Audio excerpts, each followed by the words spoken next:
Well, let's get into the Word. I'm going to read Psalms 59 here. This is a psalm that David wrote. So we know David's a musician. We know David's a warrior. Most of the psalms were actually probably about half or more written by David or attributed to David. And I want us to look at, we're going to look at some things that David's going through here. So Psalms 59:9 says, "You are my strength. I watch for you. You, God, are my fortress. My God, on whom I can rely. God will go before me, and he will let me gloat over those who slander me." Well, let's just back up for a moment. You are my strength. I watch for you. You, God, are my fortress. And that's a good one to put on your refrigerator. And in the 10th, my God, whom I can rely on. That is a good one to put on your refrigerator. God, he's your strength. He's our fortress. He's a God that we can rely on. It says, God will go before me. Well, isn't that good to know that God goes before you? Because there's some things you're going through in life, and there's some things you're going to go through in life, but it's good to know that God's already gone before you. What you're going through or what you're going to go through is no surprise to him because he's already gone before you. Amen. But then David changes here. He says, "And will let me gloat over those who slander me." He says, "But do not kill them, Lord, our shield. Our people will forget, or my people will forget. In your might uproot them and bring them down. For the sins of their mouths, for the words of their lips, let them be caught in their pride. For the curses and lies they utter." Now you see how he starts here. Seems like he's starting kind of nice and sweet and talking about God, and he's my fortress, and he's my strength, and he's the one I rely on, and he's the one that goes before me. Now he's talking about what he wants God to do here. He says, "Consume them in your wrath. Consume them till they're no more. Then it'll be known to the ends of the earth that God rules over Jacob. Then they return at evening, snarling like dogs, and prowl about the city. They wander about for food and howl if not satisfied." Then he goes back. "But I will sing of your strength. In the morning I will sing of your love. For you are my fortress, my refuge in times of trouble. You are my strength. I sing praise to you. God, you are my fortress, my God, on whom I can rely." Now, if you didn't notice there, it starts one way, then it gets another way, then it comes back. So there's an emotional roller coaster type thing found there in that scripture, in that verse. And so you have to read that and think, what is David going through for there to be such a range of emotion? And sometimes you know some people and you're wondering what are they going through to be such a range of emotion in their life. You know, sometimes you see people and they're nice and friendly and loving one minute, and then the next minute you're wondering if they're having some bipolar issues. And I'm not being funny, I'm being serious. There's a range of emotions going on. And you see here all these range of emotions, and you see the strength of God here in this scripture, and you also see David's battles here in this scripture. And to really understand the strength of God, it's important for us to see the battles. Amen? He says that God was a refuge in time of trouble. Right here at the end of this 16th verse. My refuge in the time of trouble. Notice it doesn't say my refuge from trouble. When you get saved, you don't float down the river of ease. Nobody's going to flower you and feed you grapes. He says he's your refuge in the time of trouble, because we look at trouble, and a lot of times God's looking at it as training. Amen. So 1 Samuel 19, and I'm not going to get into that just a moment, but 1 Samuel 19 is a scene in David's life when this Psalms 59 is actually written. And you see David, he comes on the scene, and he is successful. It starts in 1 Samuel the 17th chapter, and you start reading. But Samuel comes to Jesse's house, and he's going to anoint the king. And Jesse brings all his boys in front of in front of Samuel, and he says, none of these are him. Do you have another one? He said, yeah, the youngest one. He's out there with the sheep. He brings him in and he anoints him right in front of his brothers. So he's anointed right in front of his brothers. And his brothers knows there's something special about him. He's just been anointed right in front of us. And if they don't know that's special, they definitely know there's something special about him when he comes on the scene with nothing but a slingshot and kills Goliath. It's not like Joseph. Joseph had dreams, and God's telling Joseph what he's going to use him for, and Joseph is then trying to convince his brothers of what God said to him. It's not like that. He's anointed right in front of his brothers. So his brothers knows that he's special. They know something, God's hand is on his life. So let's pick up in 1 Samuel, the 17th chapter. And I want you to see here, we'll pick up here just David's attitude right here. It says, then David says to the Philistine, and that's Goliath, by the way. He's standing in front of Goliath. And spoiler alert, in case you didn't know, Goliath loses. Goliath always loses. If you've got a Goliath in your life, he loses. But the Philistine Goliath is taunting them, and David says to the Philistine, you come to me with a sword, with a spear, and with a javelin.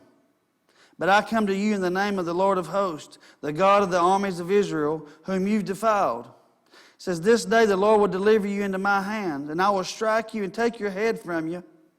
And this day I will give the carcasses of the camp of the Philistines to the birds of the air and the wild beasts of the earth, that all the earth may know that there is a God in Israel.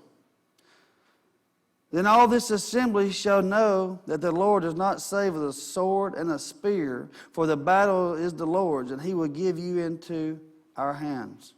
So it was when the Philistine arose and drew near to meet David, that David hurried and ran toward the army to meet the Philistines.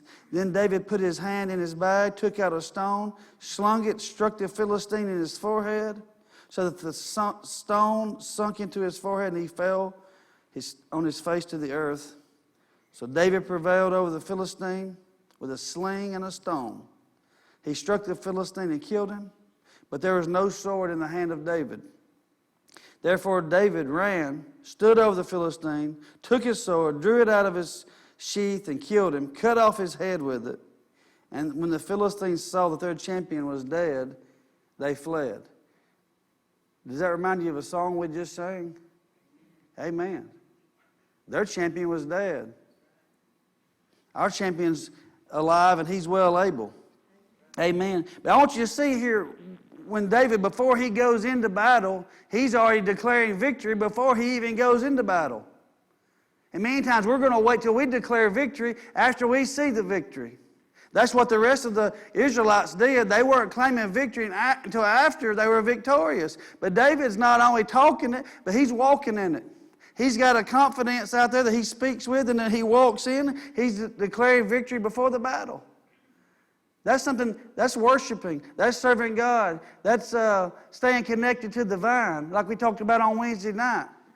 But you're declaring victory before there ever is a battle. Amen. Anybody can declare it after the battle's already won.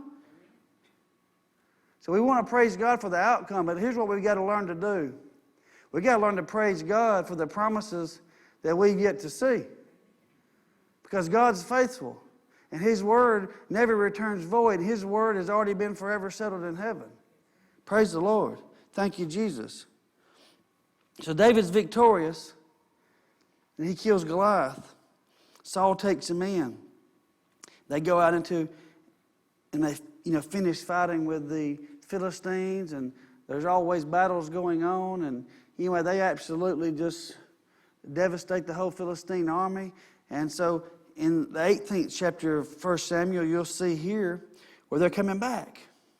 It says, now it happened as they were coming home when David was returning from the slaughter of the Philistine, that the women had come out in all cities of Israel, singing and dancing to meet King Saul with tambourines, with joy, and with musical instruments. And here's the song that they wrote. So the women sang as they danced and said, Saul has slain his thousands and David his tens of thousands. And then he goes on and Saul says, now they're singing that he's killed tens of thousands and I've only killed my thousands. What's next? For him to take the kingdom? Saul doesn't like them. He doesn't like the song. It didn't stay number one on the Billboard charts very long, and he removed it from the soundtrack. He didn't like the song. And therefore, he didn't like David. He was jealous. So then what did he want to do? He wanted to kill him. And a lot of people know that he wanted to kill him. You already know the story, but in this 1 Samuel in the 19th chapter is a historical context of Psalm 59, which we read earlier. And like I said, if we don't look at David's struggles that he was going through, it's hard to understand his strength. Because just because the presence of God is with you doesn't mean that you are absent of trouble. Because David's trouble didn't stop there. I've preached on David and Goliath many times. Most everybody here has heard the story of David and Goliath. You start hearing about it when you're a child in Sunday school, and it always ends at he chopped his head off. And I preached a sermon one time. It was called The Giant Slayer. I thought it was great. It excited me because we were supposed to be giant slayers. It was a year or 2 or 3 or 4 ago. It's been a while, but I remember it's called The Giant Slayer. But you know, the story didn't, David's whole story and his whole journey really didn't end after he cut the giant's head off. It was really just the beginning. After he cut his head off, he didn't go on vacation. They didn't send him on a Disney cruise. They didn't send him to Hawaii. They didn't stuff Goliath's head and put it over his mantle and give him a lazy boy recliner in to kick back and watch 70-inch big screen TV the rest of his life and just look up there at that stuffed head. No gold medal. See, without a test, there's not going to be a testimony, and the greater the test, the greater the testimony. You know what David was rewarded with? More battles. He was rewarded with more battles. You want the house? We're going to pray the house in. We got the house. We're victorious. We have the house. That's a battle. You want it. But now the real battle begins because they're going to mail you a mortgage payment every month for 30 years.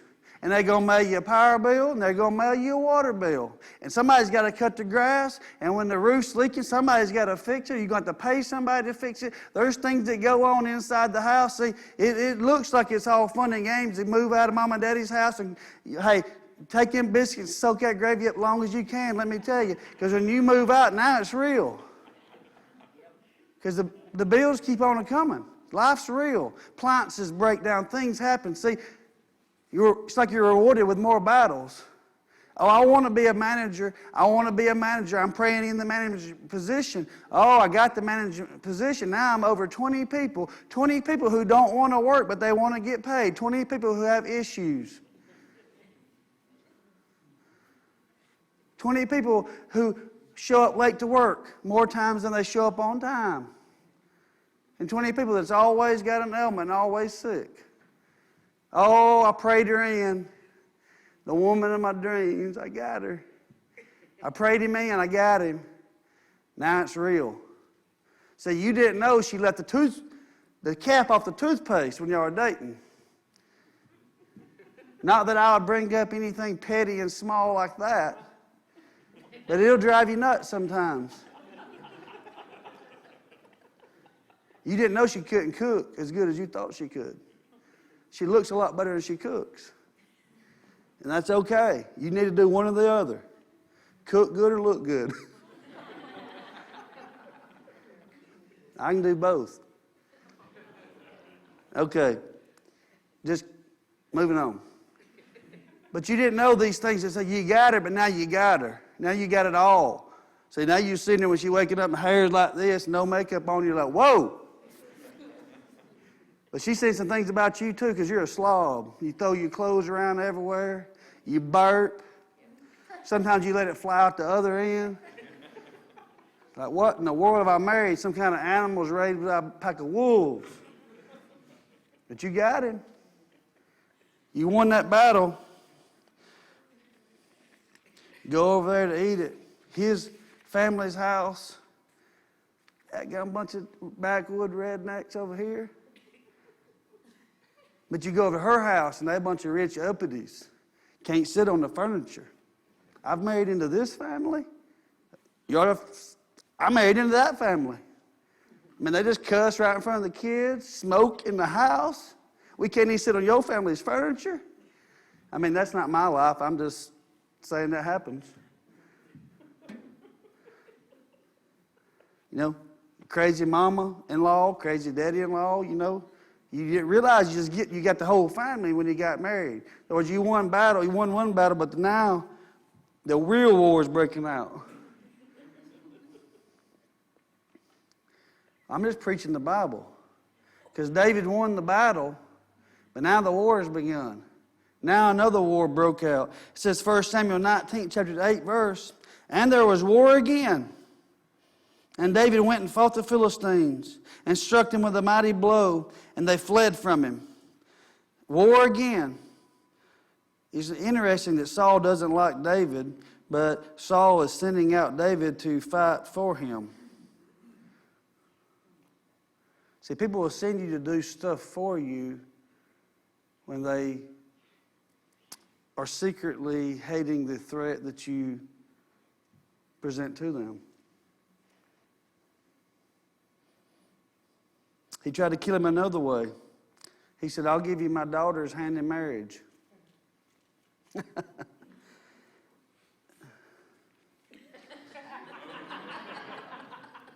That's one way he tried to kill him. And it wasn't because his daughter was bad. I'm going to tell you why it's bad. Because he said, here's my daughter. She's beautiful. She's the king's daughter. Who wouldn't want to marry the king's daughter? I don't care if she's good looking or can cook. She's the king's daughter. Let's get married. We'll have it made. You know what I'm saying? Praise the Lord. Some of you men are like, I know what you're saying, but I ain't going to say nothing. But anyway, he said, but you got to go kill 100 Philistines. And David said, all right. So he goes out. And he comes back. He's killed 200 Philistines. And he brought 200 Philistine foreskins with him in a bag and gave them to Saul as a gift. See, Saul says, I'm going to give you a gift, but the gift was really a battle. And then David comes in and says, I've got a gift for you, but the gift's really a curse. So what I'm saying is sometimes it looks like a gift, but it's really a battle. And sometimes it looks like a battle, but it's really, it looks like it's a gift, but it's really a curse. Or it's really a battle. Or it looks like a battle and it's really a gift. And I'm getting tongue-tied. I think y'all know what I'm trying to say. Praise the Lord. We all have Philistines in our life. We all have Goliaths. And you kill a Philistine and there's more Philistines, and you kill a Goliath, but the problem is that Goliath has brothers and there's just more of them. You win one battle and you enter into another battle. But I see here that the external battle is not really David's problem, because David is a warrior. He's a giant slayer. He goes out and kills them by the thousands. He can kill them with a rock, with a sword. He can kill them barehanded. He's a warrior. He's a bad dude. Actually, in my opinion, he's the baddest dude in the entirety of the Bible. He's a bad dude. He spits on the ground, the grass withers. He's a bad boy. The people that run in his group, his men, bad boys.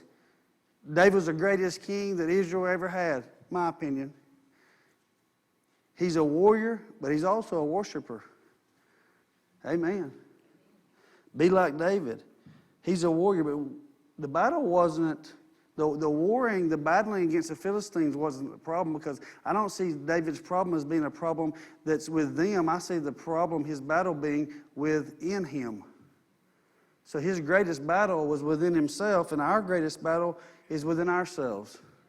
Because our battle is not against flesh and blood. It's not carnal. It's not with him. It's not with her. It's within yourself. And we see here, that's why David writes these Psalms. You can see his struggle and his battle within himself, within himself.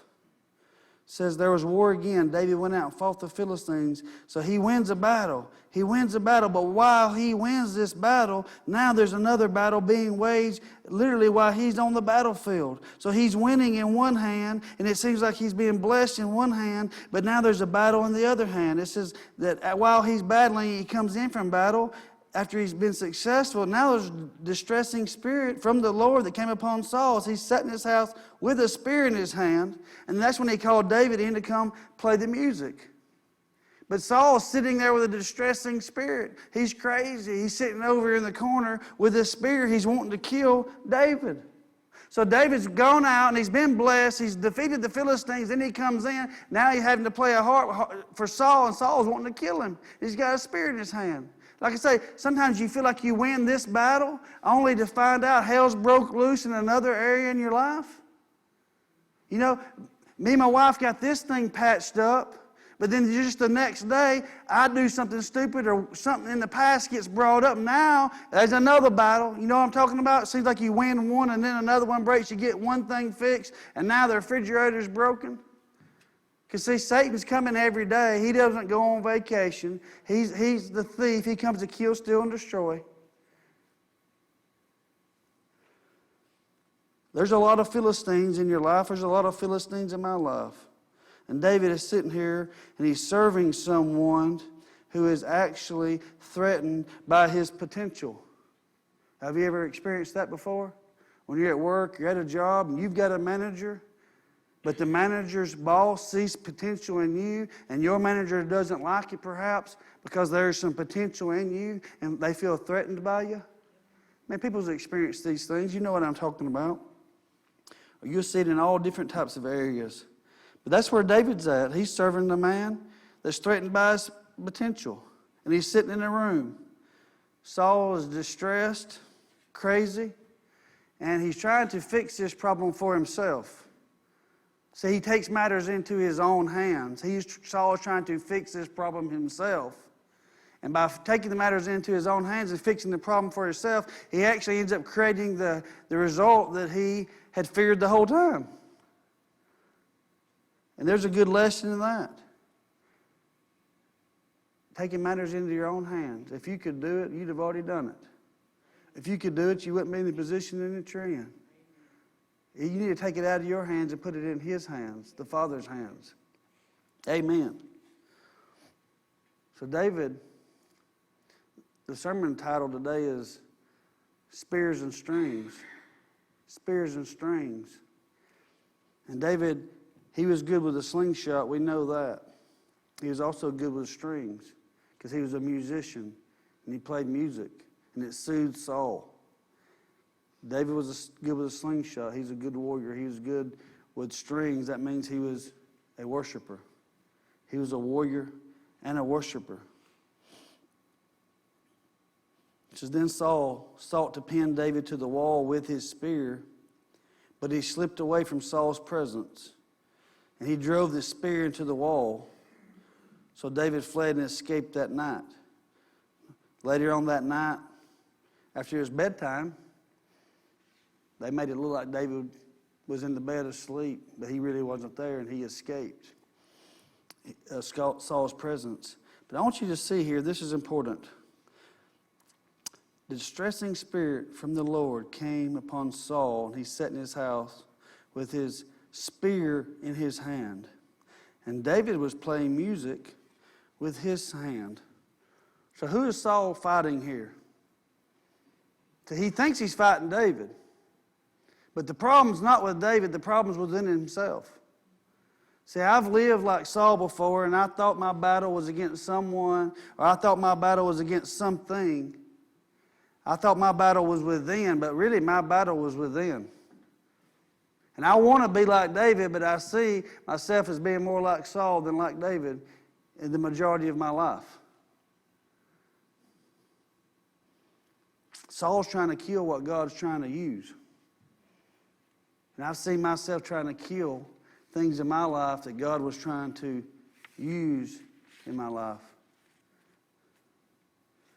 And I realized the problem wasn't with them, it was with me. It was with my mind and my eyes and my mouth and my heart. And Saul was basically a walking, talking civil war. Because the war is waging on the inside of him. And I've been that guy before.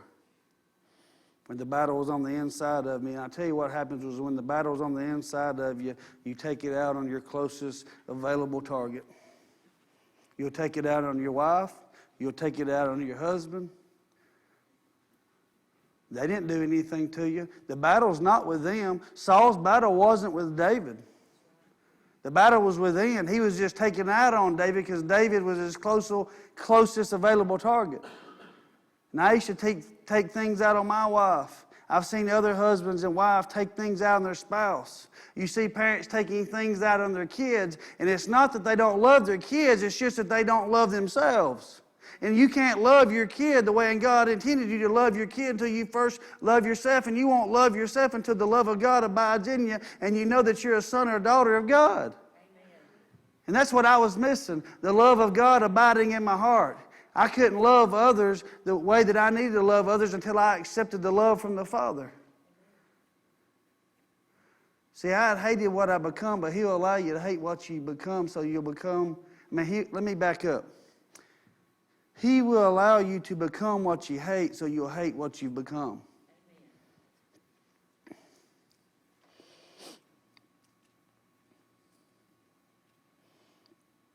Fighting the things that God wants to use in your life. Like I said, I want to be like David. But I've been Saul. You got to know what weapon to use and when to use it. We're talking about a spear here. We're talking about strings here. We see that Saul chunks this spear at David. And if you're going to chunk a spear at David, you better make it count.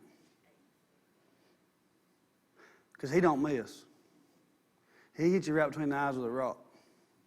He'll go out and kill tens of thousands. David don't play around with missing.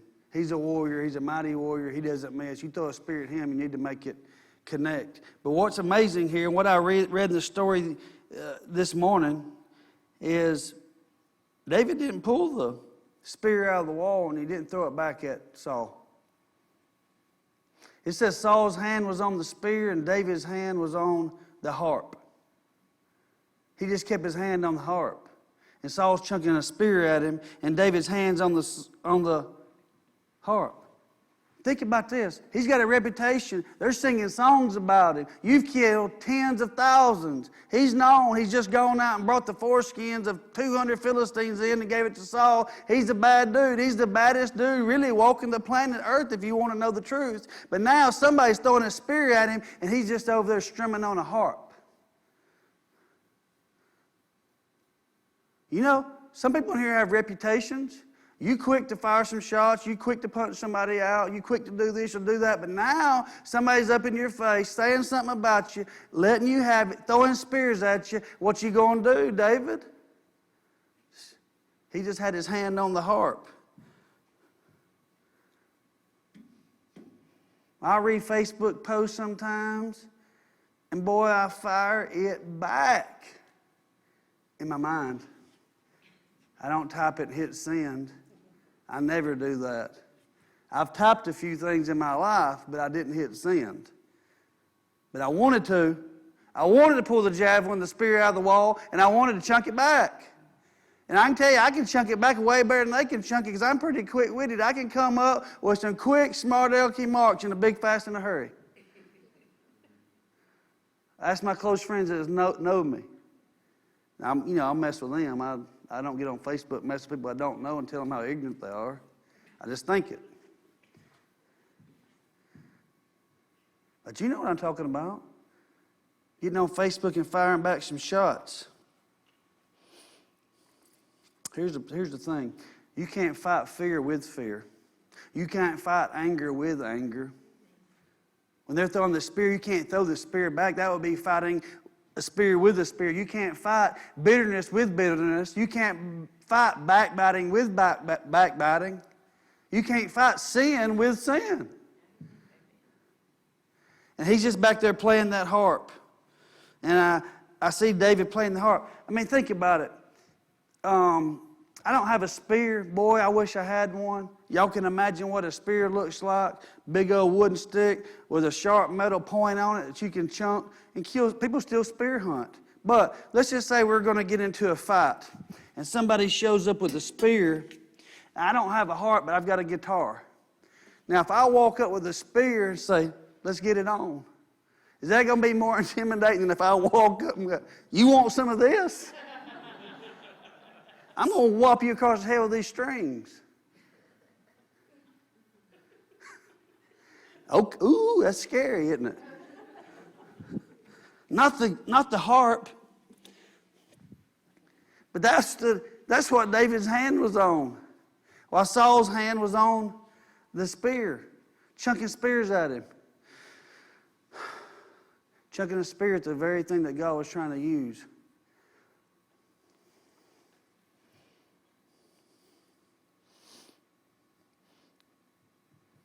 And I'll sit there and praise and worship thinking about spears I've chunked.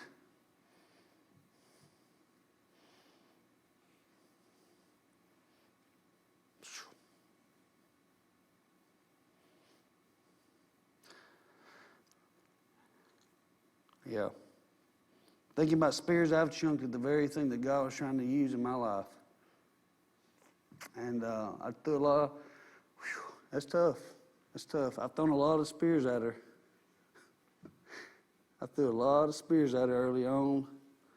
And I was mean and hateful and said things I shouldn't say and did things I ought not have done.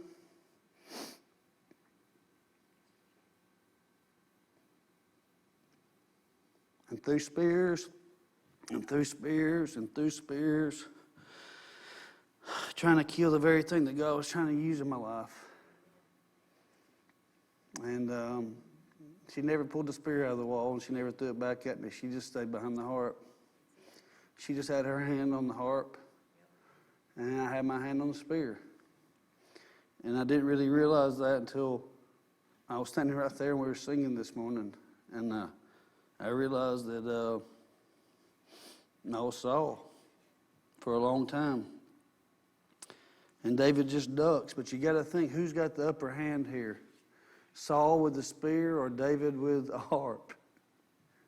He's got his hand on the strings, and Saul's got his hand on the spear. So how'd David get out? How do you put a harp up against a spear? How did David get out? Well, I'll tell you how, because there was another hand in there. See? While David's hand was on the harp, God's hand was on the spear. And he said, not today, Saul.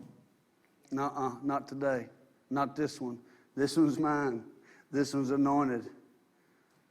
And I just learned that, reading that story, that you've got to keep your hand on the harp. And we want to turn loose of the harp, and we want to grab a hold of the spear, and we want to chunk it back. We want to do it in marriage, and we want to do it in work, and we want to do it in friendship. We want to do it on Facebook. We want to do it at church. But when they're chunking spears at you, you just got to duck, and you just got to keep your hand on the harp, because you think he's got an instrument, and David, as Saul's got a weapon, David's got an instrument. It really doesn't compare, does it? There was another hand in the room, the same hand that was in the room, the same hand that delivered David from the bear and from the lion and from Goliath. And what I realized is the song, Fight My Battles, had a whole new meaning this morning at about 8 o'clock. Because I realized that your worship, that's your weapon. And when you keep your hand on the strings, God's hand is on the spear. Praise the Lord.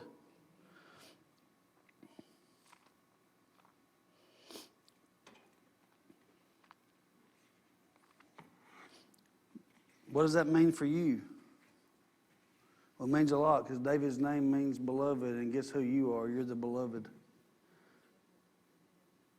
And you can't wait to start worshiping after the Red Sea's parted. You got to blow the trumpet while the enemy is still out there in the territory. You can't wait to start worshiping after the stones and the rocks, the bricks start falling down off the wall. It's not wait till start worshiping after you're victorious. You got to be like David. You got to speak it. I'm victorious before the battle. Like I said, we're not praying from a victory, for a victory. We're praying from a victory. Praise the Lord. And I don't know if that means anything to anybody here, but it meant a lot to me. Because I got things going on right now, nothing too major, not like no problems with marriage or kids or anything like that, just something else going on that I need a victory over in my life. I mean, I need a victory. I need a victory. And I'm not going to wait until I have the victory and then start praising and thanking the Lord. I realize what my weapon is. My weapon is my worship, and I'm going to have to start worshiping right now before the seas part, before the walls fall. I've got to start saying, my God's able, and He will deliver me. If you want to throw me in the furnace, go ahead, because guess who's going to be walking around in the room with me? Amen. Praise the Lord. Our worship is our weapon. This isn't singing songs. This is a fight. See, I was talking about me chunking the spears and Jackie playing the harp. Her battle wasn't with me. It was a spiritual battle. Because, see, the battle was on the inside of me. It was a battle in my soul. That's where the battle was. And had she chunked the spears back at me, what would have been accomplished? See, God was trying to use her to deliver me and get me set free. And I was trying to kill the thing that He's trying to use.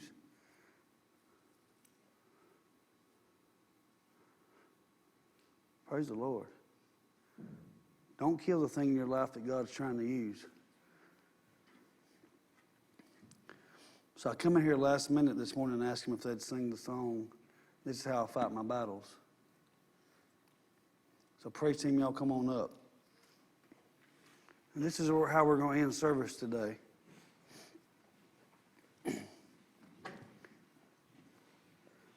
Your weapon's your worship. Your weapon is your worship.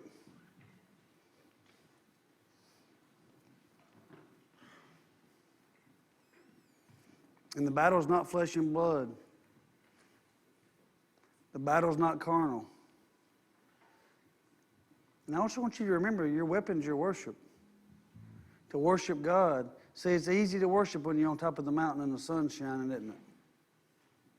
But when you're down in the valley, it's dark and the wind's blowing, it's cold and it's raining, and there seems to be nobody around that cares about you. Will you worship Him there? You worship Him here at church, and we'll shout, we'll sing, we'll praise the Lord, we'll raise our hands, but do you do it tomorrow? Because, see, that's when it gets tough. You win a battle and you're rewarded with another battle.